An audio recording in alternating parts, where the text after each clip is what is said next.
সামিউ লিকিরাতিক, এগুলো হচ্ছে ফেরেশতা, আল্লাহর ফেরেশতা যারা আকাশে বিচরণ করে।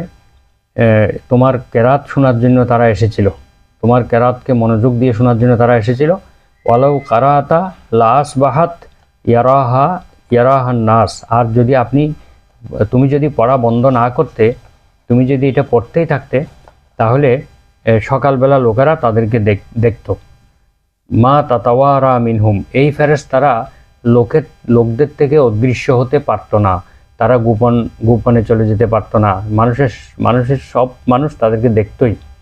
তাহলে এটা একটা বিরাট সুযোগ ছিল ফেরেশতাদেরকে দেখার, কিন্তু সূরা বাকারা তেলাওয়াত না করাতে এই ফেরেশতারা দ্রুত আকাশে উঠে যায় এবং আকাশে মিশে যায়।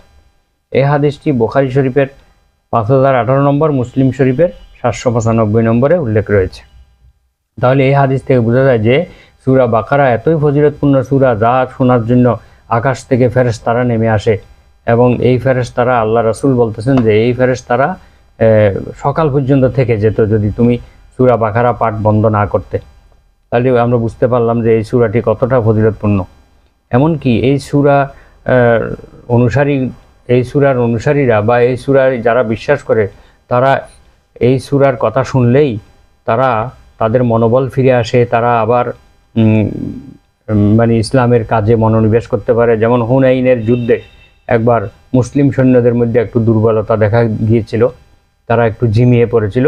তখন মহানবী সাল্লাল্লাহু আলাইহি ওয়াসাল্লাম ইয়া আসহাবা সূরাতিল বাকারা এভাবে করে তাদেরকে ডাক দিয়েছিলেন, হে সূরা বাকারাওয়ালারা, তোমাদের কি হলো? তখন দেখা গেল সমস্ত সাহাবীরা, সৈনিকরা এসে তাদের মনোবল চাঙ্গা হলো এবং তারা দৃঢ় পদে যুদ্ধ করে তারা বিজয় লাভ করলো। তারপরে দেখা যাচ্ছে ইয়ামামার যুদ্ধে মুসাইলামাতুল কাযযাবের বিরুদ্ধে যুদ্ধ করার সময়ও সাহাবীরা, বিশেষ করে আনসার এবং মুহাজিরগণ, একে অপরকে উৎসাহ দেওয়ার জন্য, যুদ্ধের প্রতি মনোযোগ দেওয়ার জন্য, মনোবল ফিরিয়ে আনার জন্য ইয়া আসহাবা সূরাতিল বাকারা এভাবে একে অপরের প্রতি সম্বোধন করতে লাগলো। অর্থাৎ হে সূরা বাকারাওয়ালা, তোমাদের কি হয়েছে? আসো,